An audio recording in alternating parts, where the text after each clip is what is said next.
And I remember one time I was giving a report to my manager, and he told me, Pearl, everything that you are doing, document it. Document it. Talk about it on LinkedIn. Post pictures. Let the world see what you are doing. And at the time, I remember thinking, why? It's just a literacy program. It's not a big deal. And he told me, what do you mean? What do you mean it's not a big deal? You don't know how far what you're doing is going to take you. It might seem like just a little effort, but then the long-term impact of your input, it's gonna catalyze to a lot, to huge impact. Hello, everyone, and welcome to What I Do for Work, the podcast for ambitious people who want to build the careers of their dreams. I'm your host, Anita Patrick, and throughout the series, I'll be speaking with hardworking people in diverse career paths about the work they do, what it entails, and the kind of effort, sacrifices, mentality, and everything in between it took them to get to where they are right now. Today, I have someone who is building an impactful career in programs management and international development. Her name is Pearl Utuk. She's built an NGO that's improving child literacy in North Central Nigeria, and this work has garnered global support and partnership. She's also led initiatives in health, civic tech, policy, and now professional services. So if you want to venture into social impact or you love managing and planning and would like to know what parts are viable, then keep listening because we are going to be covering what it takes to do these things as well as Pearl's own journey in this field. So Pearl, welcome. Yeah. All right. So we're just going to go straight into it. So tell us more about what you do for work. Hi, everyone. My name is Pearl Utuk. I'm from Nigeria, and here is what I do for work. I currently lead a team of professional services at the African Leadership Academy. What I do essentially is support young African leaders who have been spotlighted and identified to be potentially impactful leaders on the continent, and I connect them to an accelerated career trajectory by forging partnerships, global partnerships with companies and organizations in financial services, accounting, data sciences and analysis, management consulting, and other key professional areas. That is what I do on the one hand. And in my home country, I founded and currently run an organization. It's called Teach the Child Initiative. What we do is advocate for improved and quality education, particularly in the public school system. We work with teachers and other educators across Nigeria, private stakeholders to bring access to quality education for underserved communities. Conducted work across 22 out of 37 states in Nigeria, including the FCT, and we've worked with hundreds of who have the passion for national development to contribute to our vision, which is to raise economically self-sufficient leaders through access to improved digital and literacy skills. In a big mouthful, that's what I do for work. So listening to you speak, it's clear that your work is really, really impactful. I'd like to know, can you speak more about your day-to-day job, what you're doing in South Africa right now? I'm just thinking about someone who is listening to you and who's thinking, okay, that sounds interesting, but what are maybe responsibilities or what do day-to-day activities look like? So as Africans who are Pan-Africanists and thus we buy into the African Union's Vision 2060, building Africa by Africans. The work that we're doing at the African Leadership Academy is to identify, develop, and connect young leaders who have proven capacity for national and international development. And we mentor these young leaders by taking them through our diploma program that is very intensive on African policy and building ethical young leaders. We take them through a rigorous curriculum in the 2 years that they are with us at ALA. And from then on, we maintain a lifelong relationship with them through university and afterwards. So we connect young leaders to impactful career opportunities so that their trajectory to becoming influential leaders on the continent is then accelerated. All right. So that's essentially what we do. So the entire end-to-end of this work entails consistently investing in them professionally by curating specific professional development programs. We conduct regional events across the continent where we bring our network of partners and our young leaders in that specific region to then connect and potentially identify areas of where they can collaborate or support, where our partners can then support the young leaders as they grow. And our young leaders can contribute to building these organizations. So these regional events are great networking opportunities. And as such, afterwards, our young leaders can go on to leverage internships and impactful job opportunities through this network. Okay. That's a lot, really. But I like the sound of it. I like the sound because young people do need that sort of guidance. They need that sort of hand holding to go from, I guess, from secondary school to the job market. So I actually like the sound of what you were doing. And I'd like to know how did you get into this impact space? How did I get into this space of impact?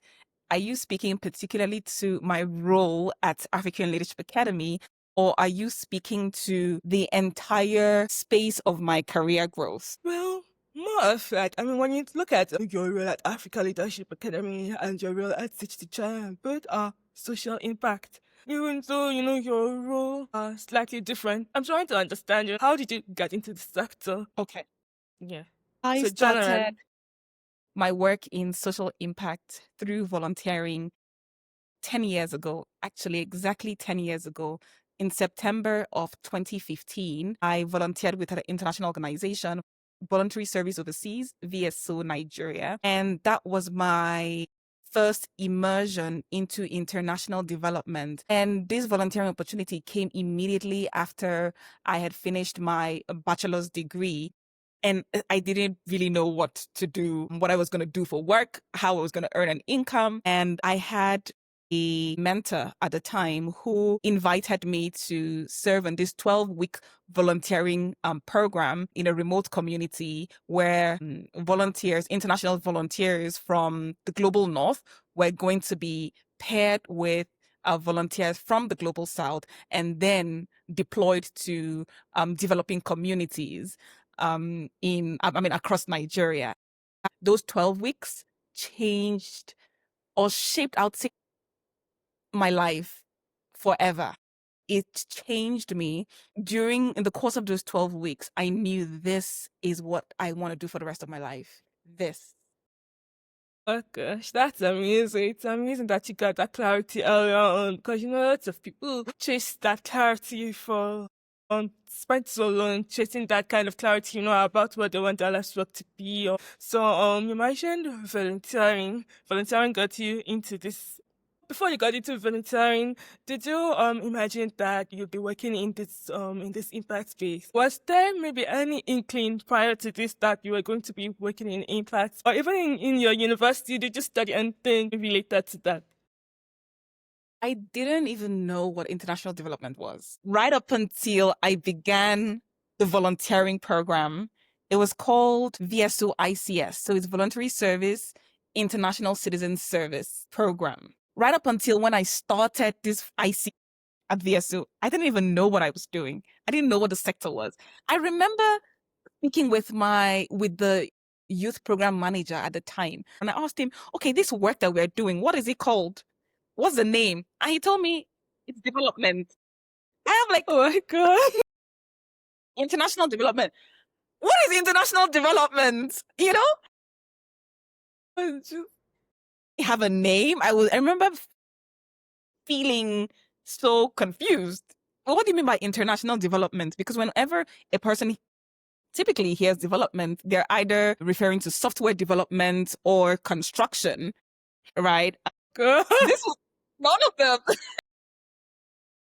None of them. Yeah. So I mean, at the time they just said it was international development. I'm like, okay, since nobody has a better explanation for me, I'm just gonna take it as such. And so by the time moving forward, anybody asking me what was I doing, I'm like, international development. You ask me what it's about. I really can't say like that. It's NGO work, but I knew that it's not philanthropy that I was doing, and I also knew that it was not humanitarian relief work. Okay. It was core development programming, meaning that at the epicenter of all of our work was sustainability plan. So we're thinking beyond what we're doing right now, beyond our direct contribution to a community or a state. What is the long-term goal? How do our efforts here contribute to the long-term realization of the vision? And so this was very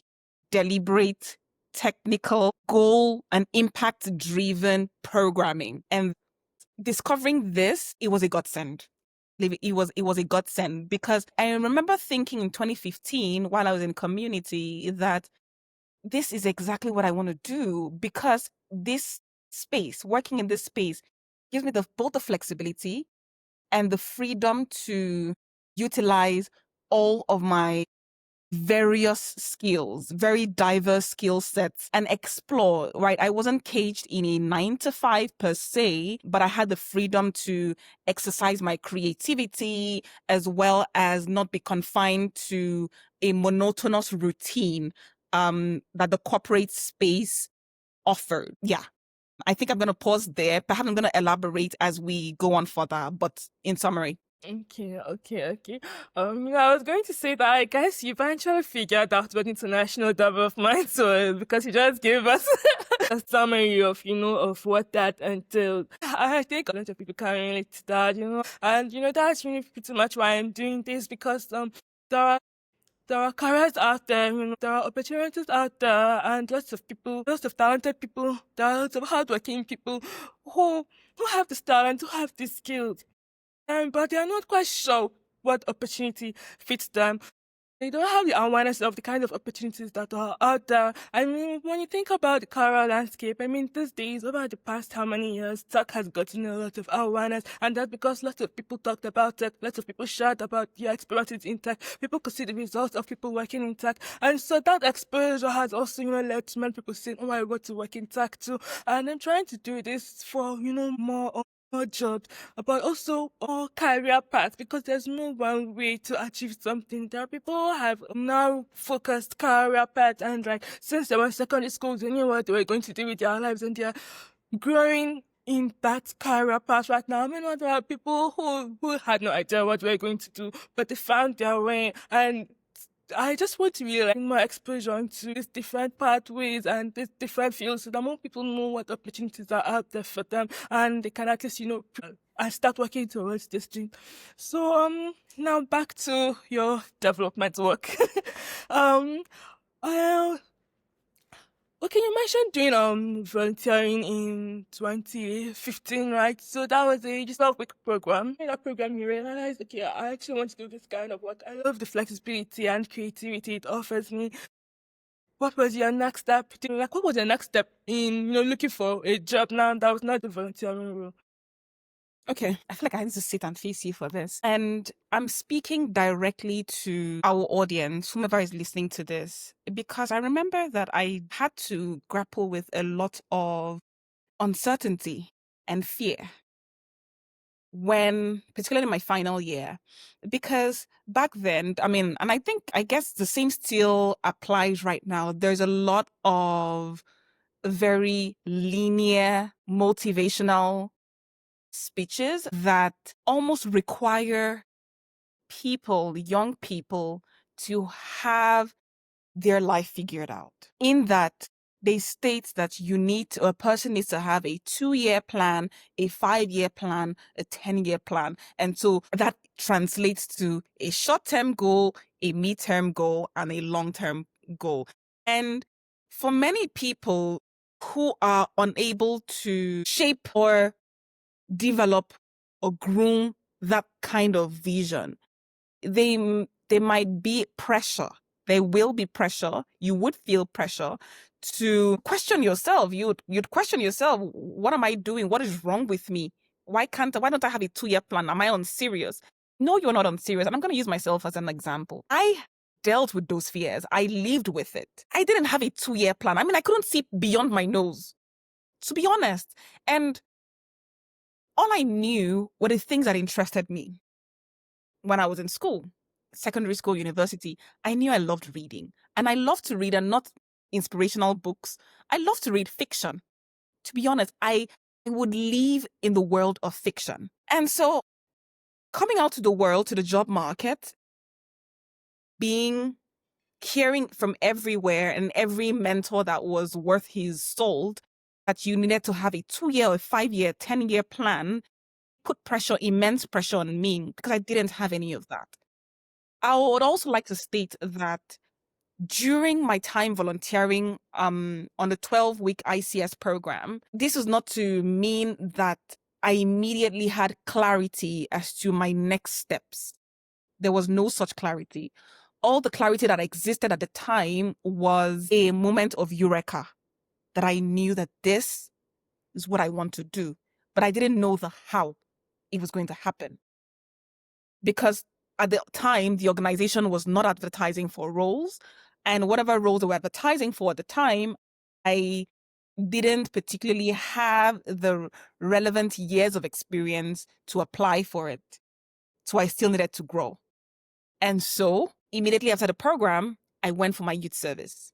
I spent 1 year on NYSC in the northern Nigeria. And during that time, it was like every other youth service. I mean, as much as I also wanted to earn an income during the service, I didn't really find any opportunities. So still, again, I was made to question myself.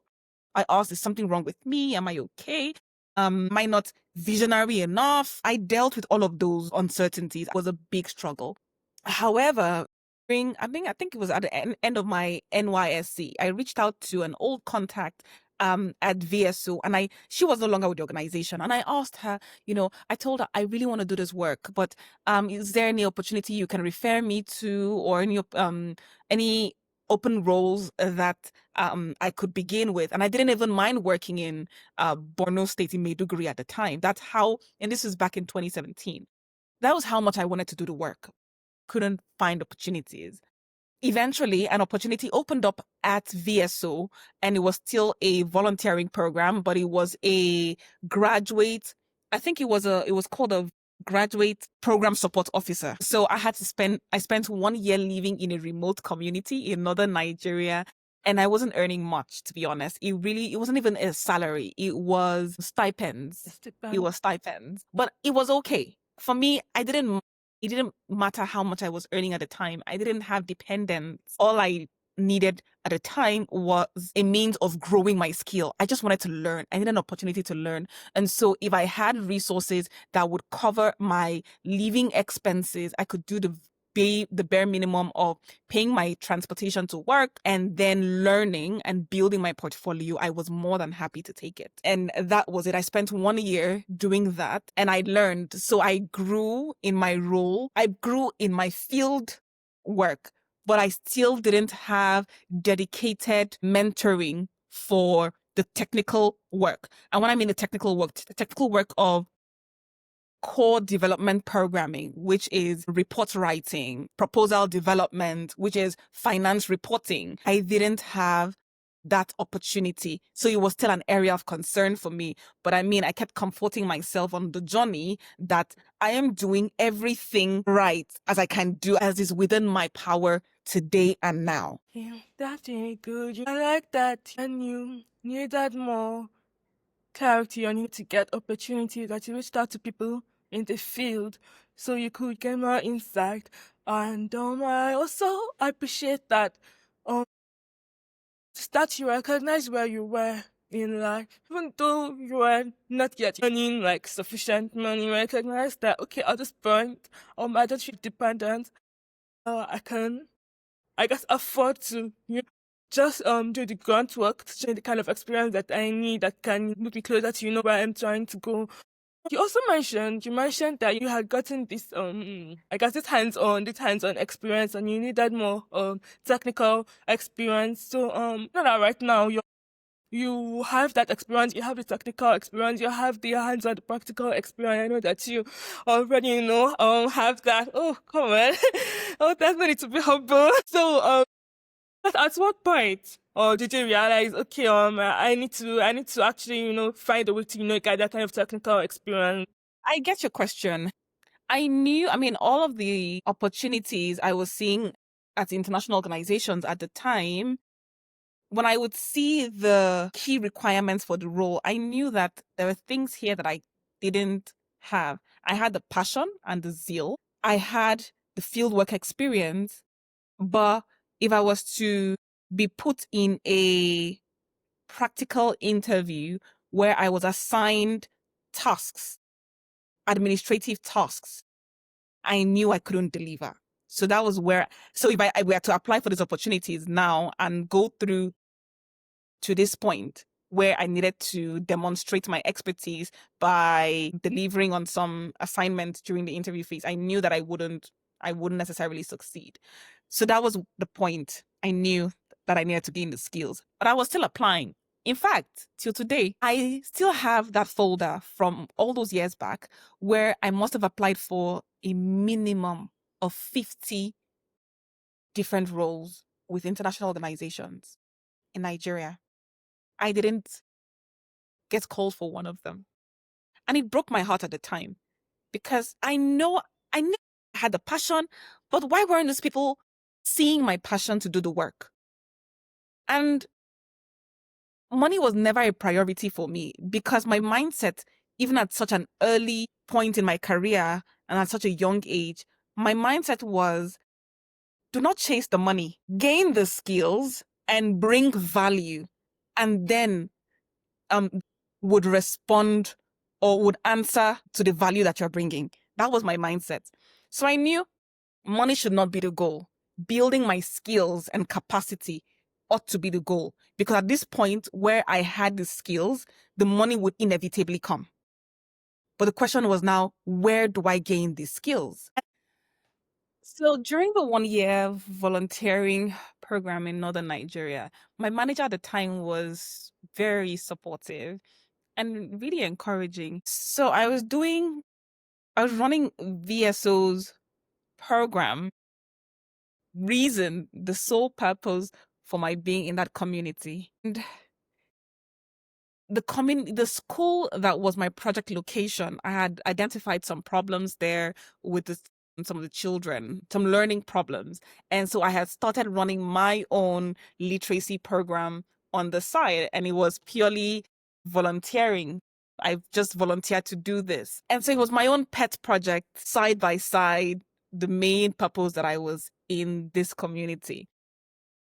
And it was just, I wasn't doing it for the hype or anything. And so I was just, going along. I remember one time I was giving a report to my manager, and he told me, Pearl, everything that you're doing, document it. Document it. Talk about it on LinkedIn. Post pictures. Let the world see what you are doing. And at the time, I remember thinking, why? It's just a literacy program. It's not a big deal. And he told me, what do you mean? What do you mean it's not a big deal? You don't know how far what you're doing is going to take you. It might seem like just a little effort, but then the long-term impact of your input, it's gonna catalyze to a lot, to huge impact. And so I started talking about my work on LinkedIn. And I would get those encouragements every few months and I would document my work. I would talk about it on LinkedIn. And these were just isolated incidents that eventually connected to my bigger picture. So at the time, I didn't see how the dots were going to connect. I didn't even know it was possible for the dots to connect. But when they eventually did, they did in a very big way. So that was the beginning of my developing the technical skills by speaking about the work that I was doing on LinkedIn, right?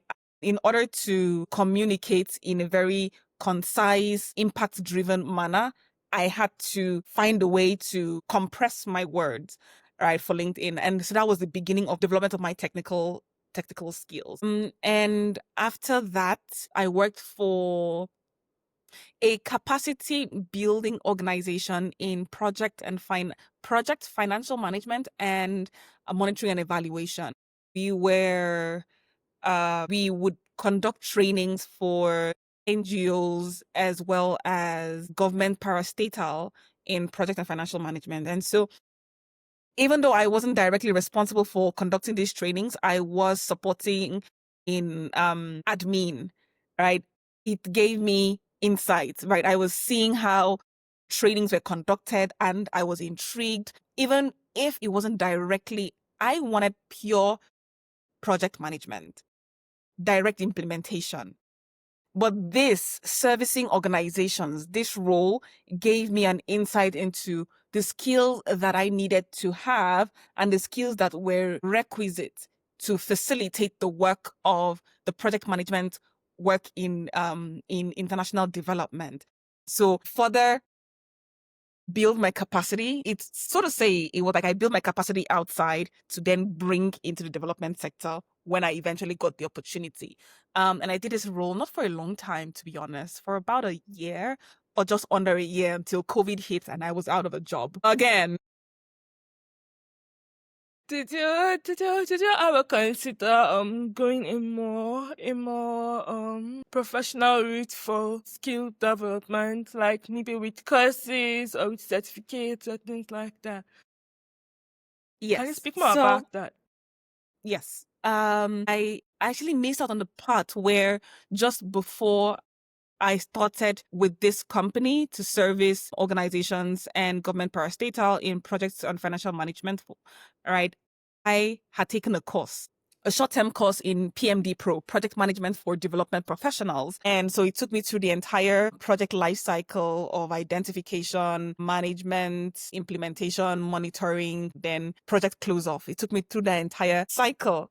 And in fact, that is actually how, in taking this course, that was how I found and was connected to this company where we then were conducting this training for organizations. So that was my first constructive, what I call it now, to actually and actively build my skills in project management. Yes. Okay, all right, okay, thank you. Previously you mentioned that while you were still working with VSO again, you had begun a pet project. Is this what moved into your current organization?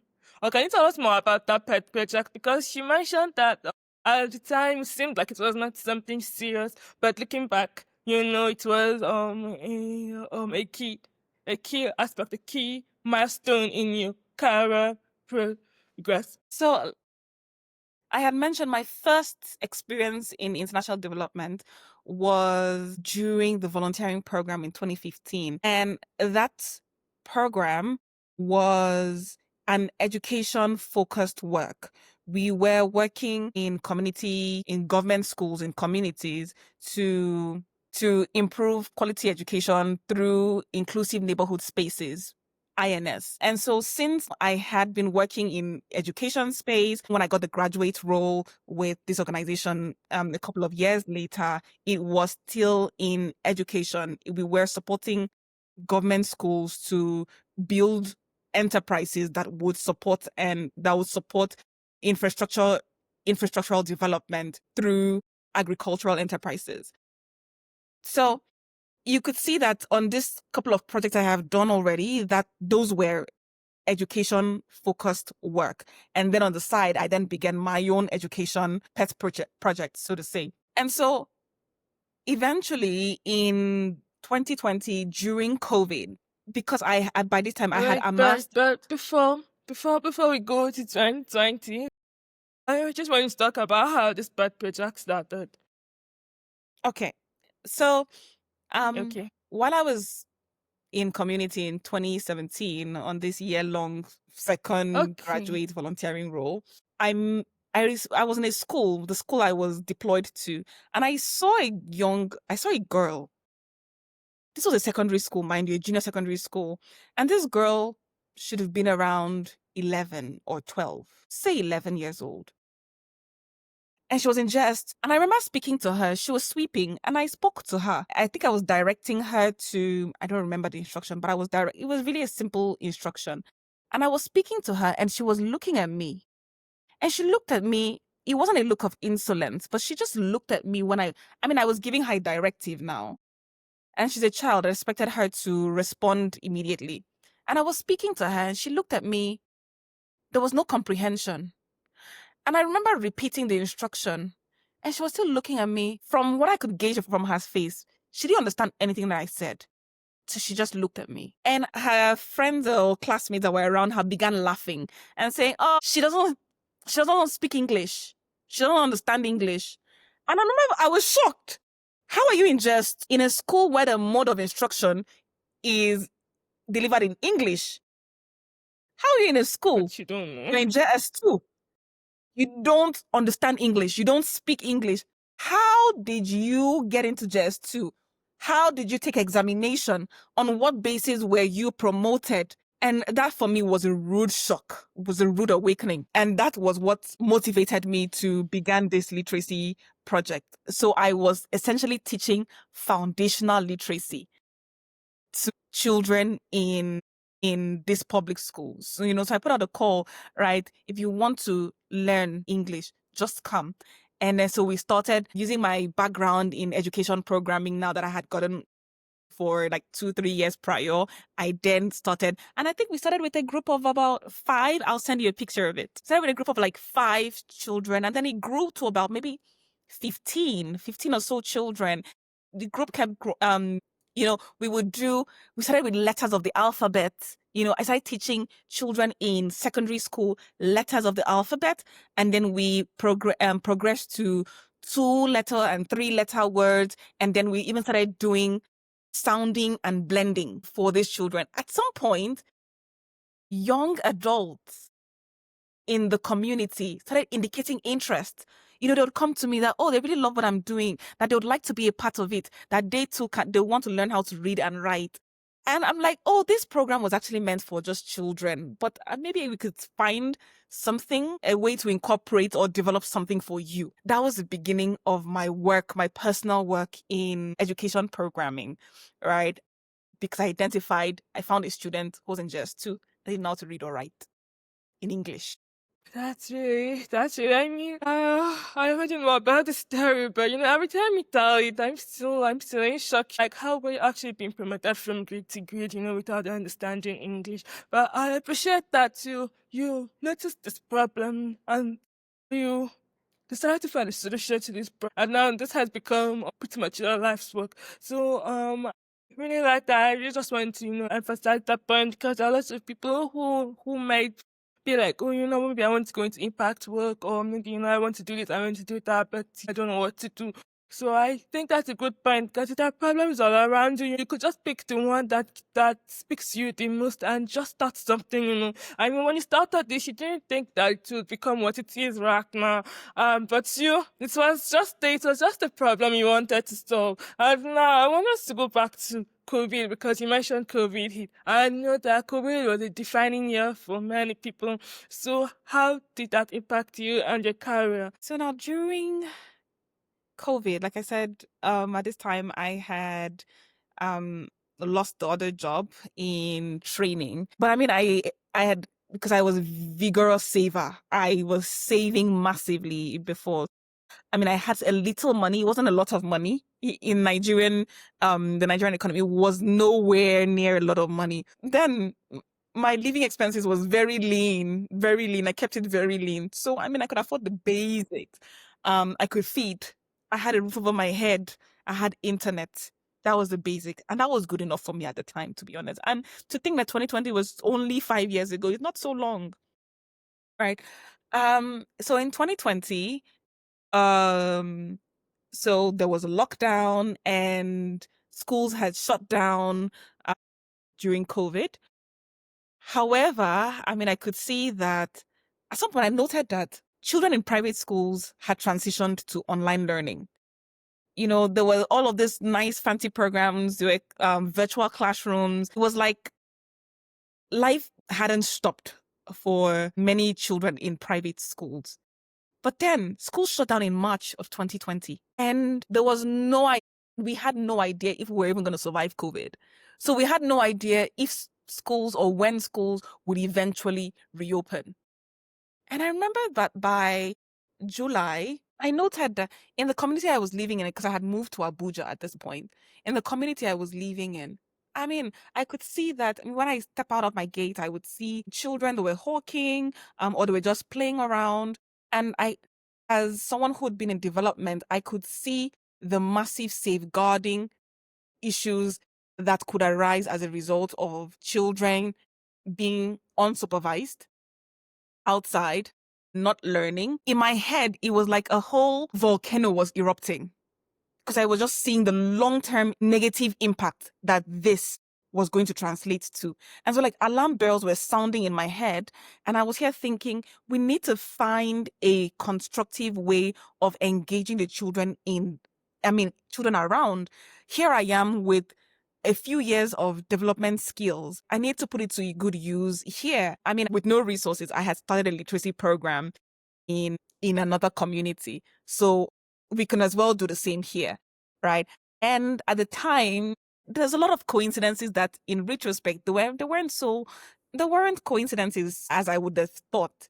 It was divine orchestration. Months prior to COVID, to lockdown, I had run into a group. It was a Nigerian owned brand. They were developing instructional educational technology. They were called talking books, right? And these were technology that essentially would catalyze learning, move learning from teacher centered to learner centered.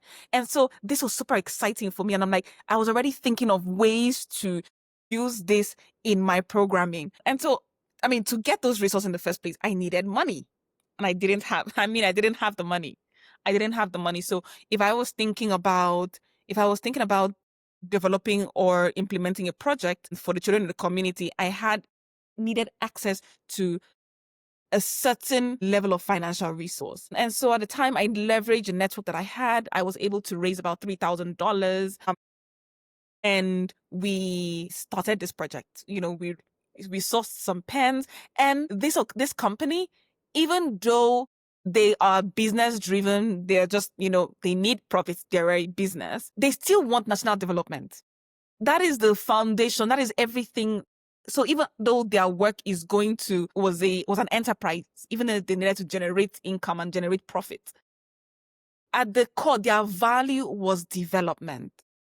And so when they saw that a young person was just willing to implement such a program, and at the time we're only able to source about a few pens, I don't remember right now the number, was it about 10 pens or so?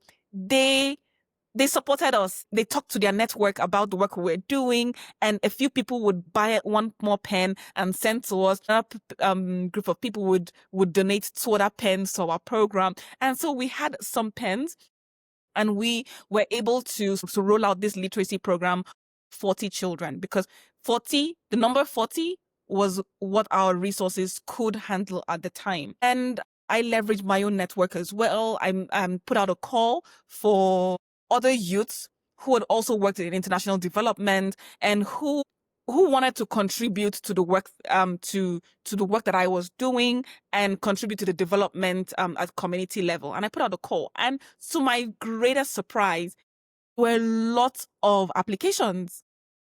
And I remember thinking, you people know that this is a volunteering thing. There's no money involved, though. There's no money. At the time when I was speaking to each of them, they said, yes, we know there's no money. We want to do it. We like what you're doing. We want to support. And another person who comes to us and say, I know I really enjoy teaching, and I've been teaching in this private school for so long. And because, there's no school right now, and because of COVID, so I'm happy to do this. And I'm like, wow, I was shocked by the enthusiasm. So at the time, we may have had about 20 or so applications, but we were only able to take 10. And we had to trim the number down to 10 because regardless of the fact that people were willing to volunteer, I knew that I had to at least support their passion by contributing to their transport stipend. So because of transport, we had to then reduce the radius of where people were coming from. we had to work with certain radius. So people that were closer to Dawaki at the time, we would take them. So at the time we started with 10 volunteers and 40 children. And that project was called Project Teach the Child, which was really an independent project. It was supposed to be a one-off project. We'd run this until schools began, and that would be it. And I would go back to looking for work in international development in an international organization. But this is 5 years later, 2025, and that turned out not to be a one-off project. When we started our project in 2020, it was one-off. I did it, and during NSAS, we were forced to stop because of all of the issues that were happening across Nigeria at the time. But again, this organization that supported us with the talking books, they again encouraged me to document my work. Said, Pearl, you've done such incredible work with this literacy program. You need to talk about it. You need to write a report. But I remember thinking, if it's just a one-off project, why do I need a report for it? It was just my personal interest that I did. It's not for an organization. They said, document the work. And I put together like a Word document. Remember, I still hadn't developed solid technical skills in reporting. So I just did I just put my major metrics together. I just put in the major metrics, put in some pictures from the work that I was doing, put in just a few impact numbers, like all the impact numbers for the work. I put a background, contextual analysis, and I remember I sent it to this edutech company to review, and they developed a whole report for me, designed it at no cost to me. I'm going to send it to you.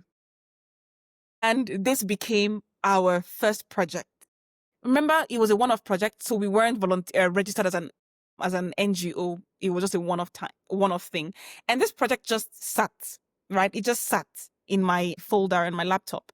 And 2021, I got a job with an organization in Nigeria, Connected Development. And that was where I went on to lead projects across African countries. I led the research on COVID-19, transparency and accountability, CTAP, in partnership with Budget. And I led civic tech initiatives. And it was at Code that I was then groomed in core technical skills for the sector. How did I get the job at Code? When it was pure fortune. It was divinely orchestrated. I met the person through a very horrible experience. I was duped in my search for a house in Abuja. And one of the other people who was duped ended up being working at this organization. At the time, I didn't even know the name of the organization, when she mentioned it to me. But eventually I was pushed to a hard place and I was forced to have a conversation with her. I told her, I'm a project officer without a job. I have the passion, I have the skills, I have the background. I just need an opportunity. I need someone to take a chance on me. I will prove myself. I'm not asking for handouts. I will prove myself. And I was invited to interview. And the interview was it must have been on a Wednesday. The interview was on a Wednesday. And when I got an email for to the interview, because they had put out a call for project officers, I remember thinking, I can't go to this interview empty-handed. I needed to set myself apart from every other person that was going to be interviewed. And my mind went back to the report that I had developed in 2021 for the project in 2020. And the report had just been sitting in my laptop. And I remember just took the report. I went, I had it printed. A friend of mine did designed the cover for the report on Canva. And I remember I went to UTC in Abuja, which it's like the printing hub in Abuja. And I went there the day before the interview because the entire designing happened on Monday. And then Tuesday, I spent the whole day at UTC having this report that I didn't even know was a report. I had this report printed because I'm like, I had to go into that interview with this report. And when I went into the interview on Wednesday, I went with the report.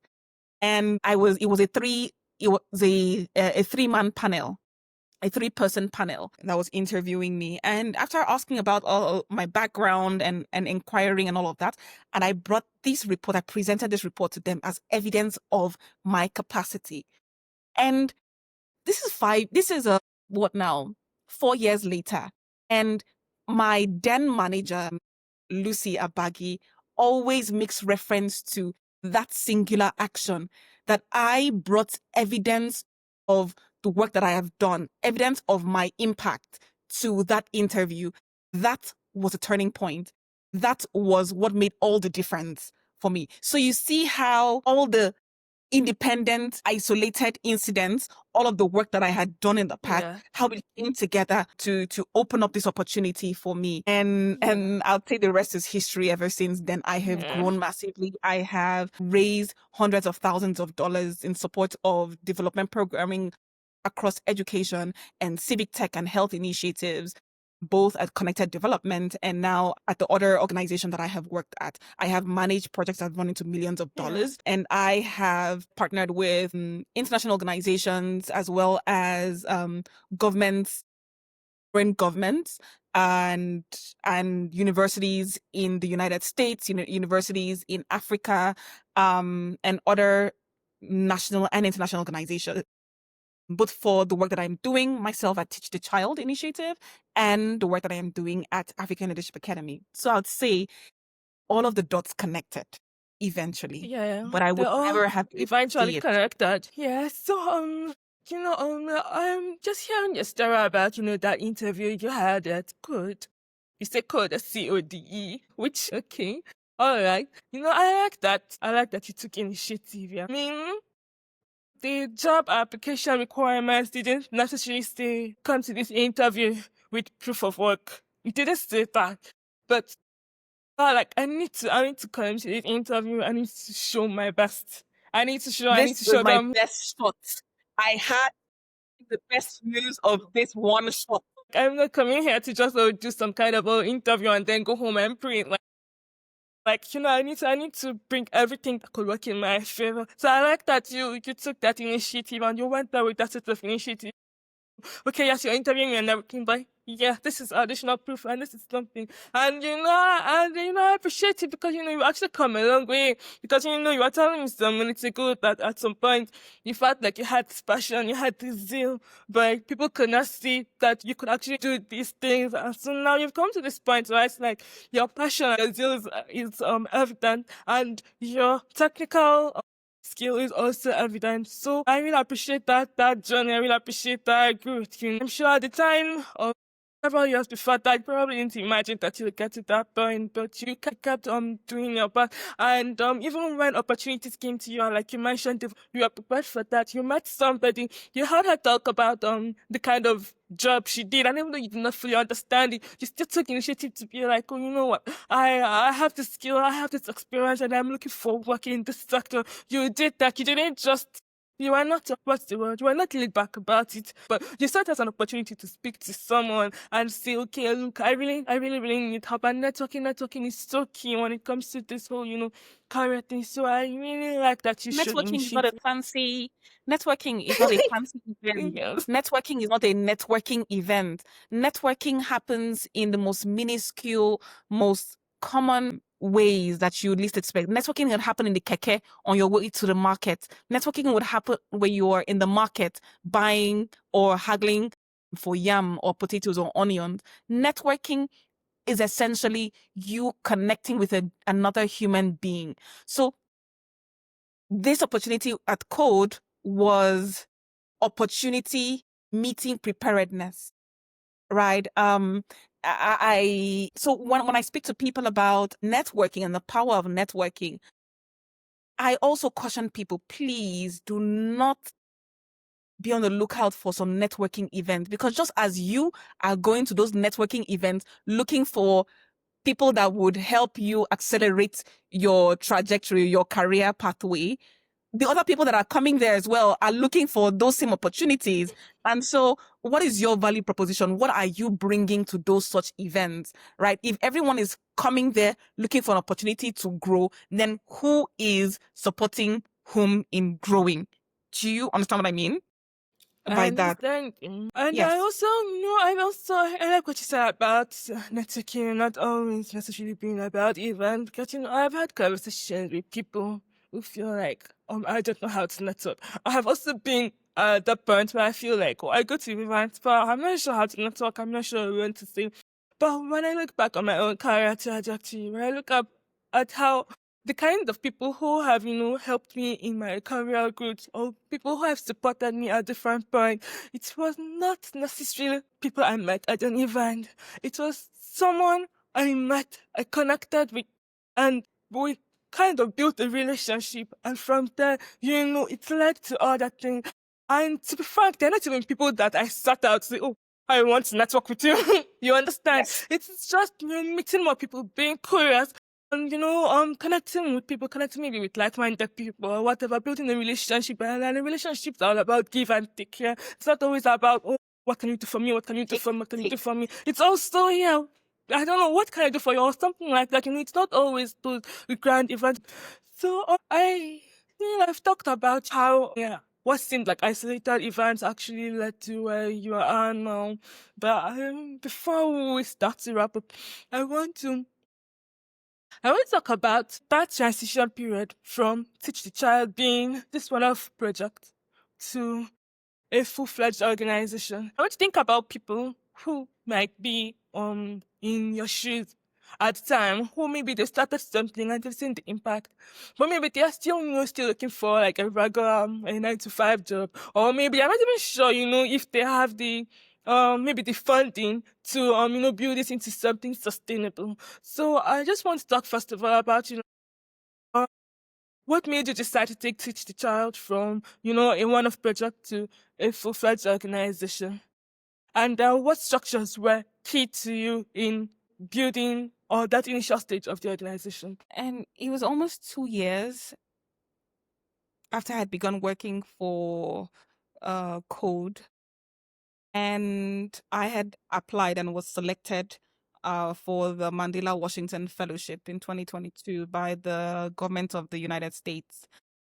It was on the fellowship, speaking about work that I had done, work that I was currently doing in social accountability, and work that I had done in the past in education and advocacy. It was on the fellowship that there was a lot more interest.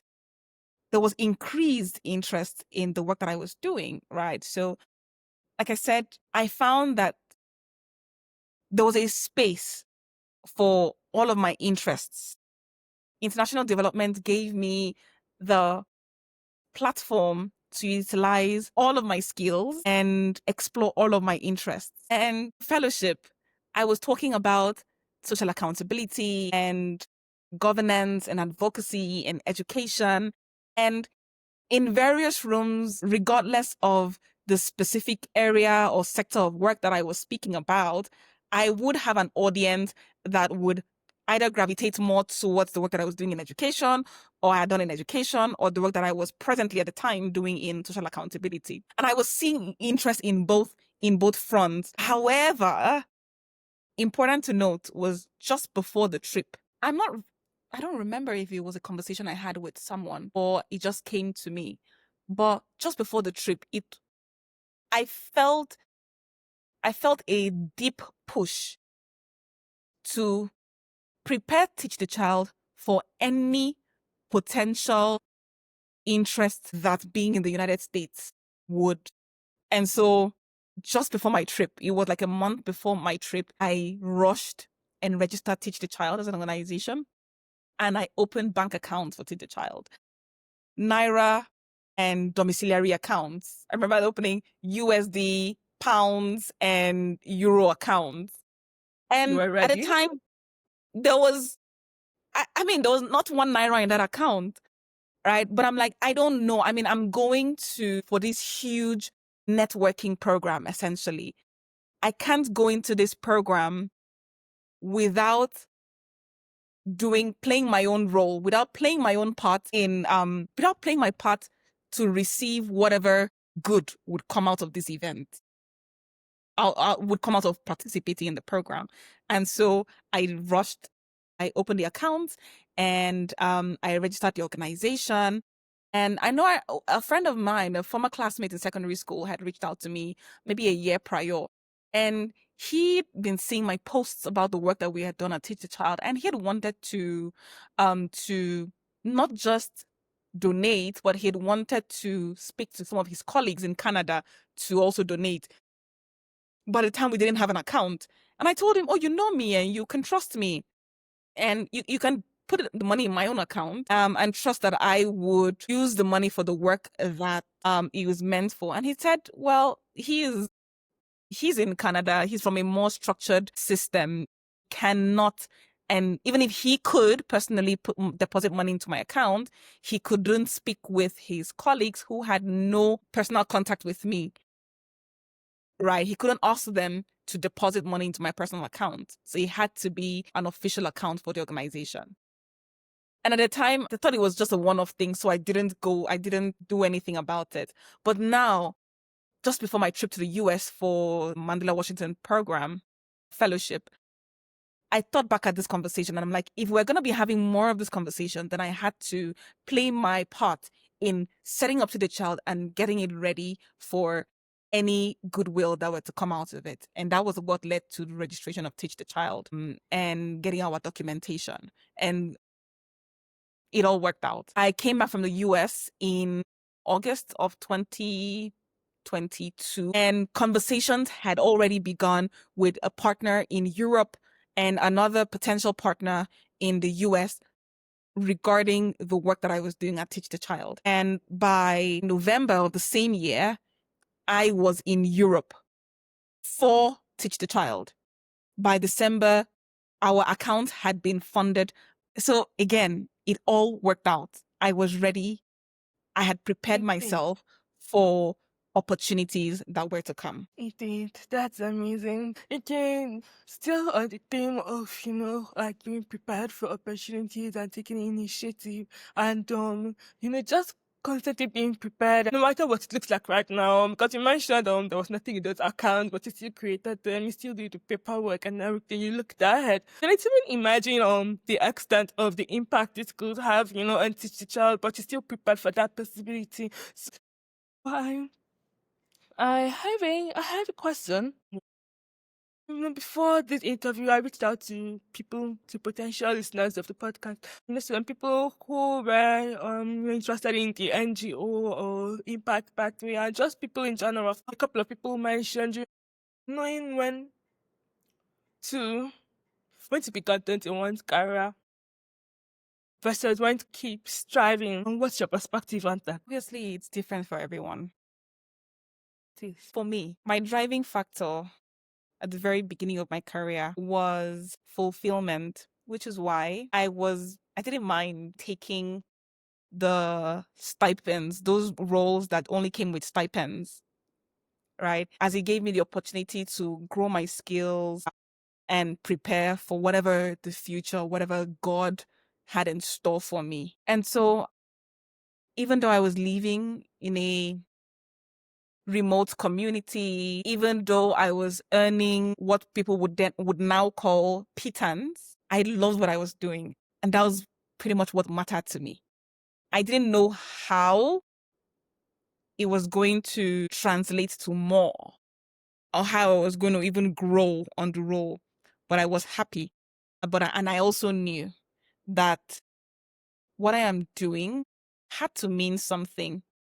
And even though I can't see the end from the beginning, and it's not my place to see the end from the beginning, it is my responsibility to do today what I need to do today and leave the rest in God's hands and trust that He has the best plans for me. I remember that one of the prayers that I'd prayed in my final year, and when I mean prayer, I mean I just sat knelt by the side of my bed. It was things that made my heart heavy, and I would just grumblings of my heart. And I remember thinking in final year that I had such a diverse range of skills and interests, and they didn't seem to connect.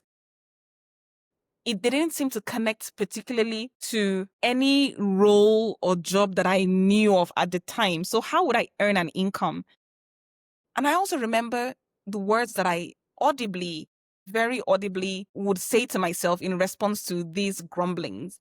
It was that God had put this passion and God had put this fire in my heart.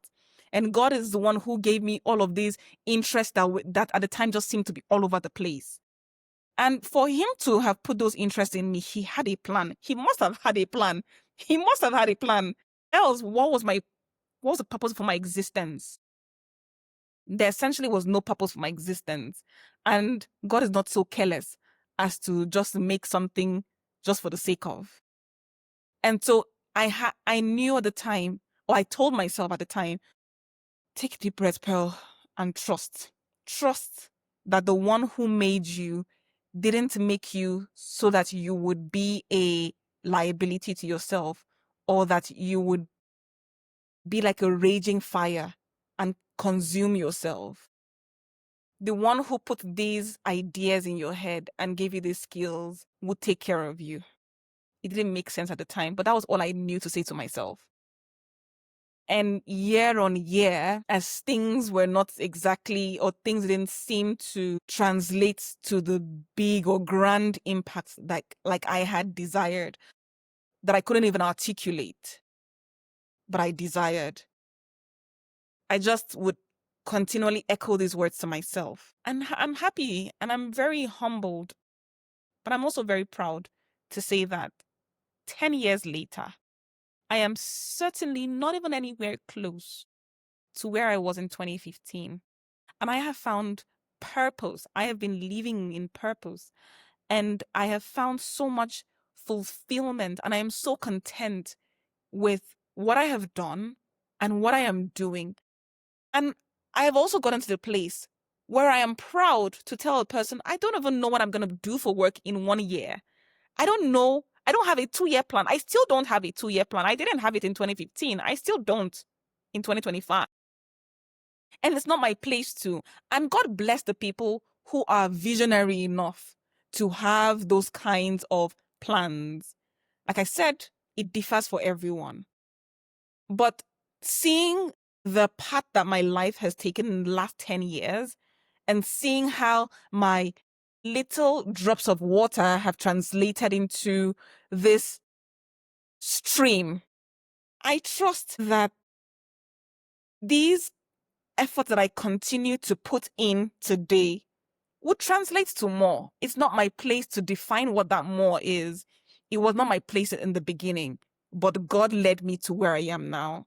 And so, again, as it was my principle 10 years ago, I would still continue doing what I know to do to be right today, and trust that it's going to add up and add up according to God's plan for my life. I know that a lot of people, both the children whom we've worked with directly in the course of our project and the youths who have worked or come through the various organizations and institutions that I have worked with in the course of my career, I know that a lot of lives have been impacted positively. I know that a lot of people have been influenced by the work that I have done. I know that a lot of people have gone on and continue to go on to find purpose because I found my own purpose. And they may have in some way, shape, or form have come in contact with me in the course of my work. I know this. And this contributes to the fulfillment that I feel. And so I am proud. I am happy that it all worked out. My life didn't seem to have a formula. And I don't still think that my life has a formula. The only formula that I know for a fact that my life has is trusting that the God who made me and gave me all of these interests and skills has a plan for my life. And that really is all that I work with. And I do my own part today with all of the knowledge that I have today. And I leave it up. That's really. At some point, I had to hold back myself from saying, preach on, because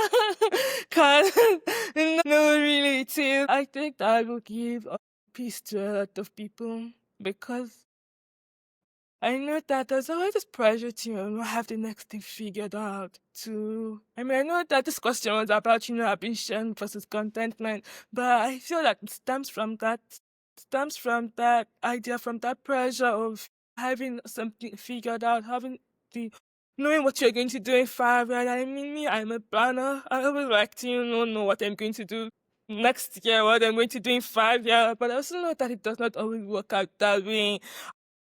But planning has actually just helped me to at least what's the word?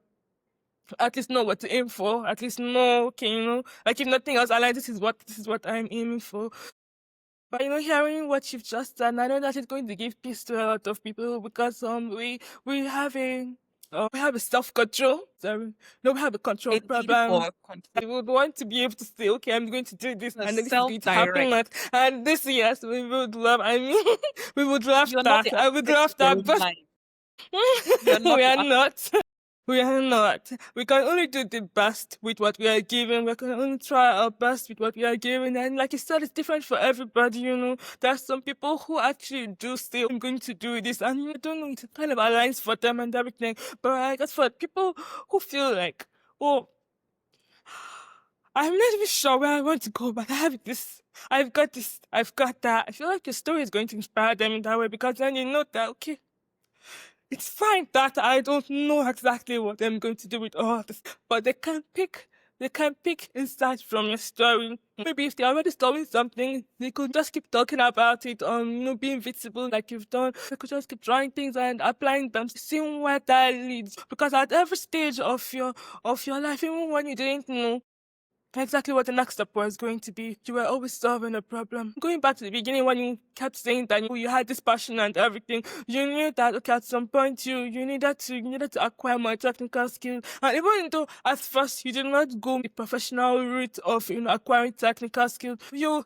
did things. You acted on intuition, on your passion, you acted on your curiosity, and everything has added up and led you to this point. So for anyone who is like actually listening to this and has a similar story to you, I hope that what you just said inspires them to, keep pushing, to keep trying, to keep applying themselves, to also be prepared for, whatever it is that, God has in store for them.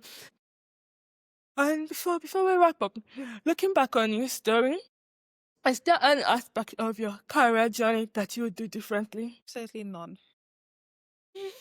Certainly not. And that's a question I've actually asked myself severally in the past. Knowing what I know today, now, is there anything in my life that I would have done differently, including my course of study in university? Is there anything I would have done differently?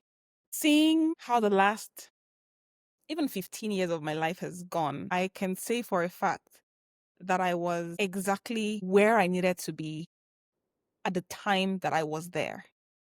I was doing exactly what I needed to do, where I needed to be. All right. That's amazing. I've enjoyed having this conversation with you, really. Because even though I have been private to your personal story and everything, I've always been proud of, how you've brought yourself so far. I've seen push yourself really hard, even when things didn't make sense.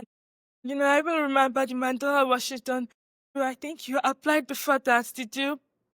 But no, that was This your was my first. first and That was only your time. yes, yes, yeah. But then I remember that you had also applied to some other sorts of things, that you didn't get into. But also that did not deter you to from applying to more stuff, from still putting things out. And I think it's also important to say that at the time when I applied for the fellowship, to be honest, I applied when I was at the lowest point in my life.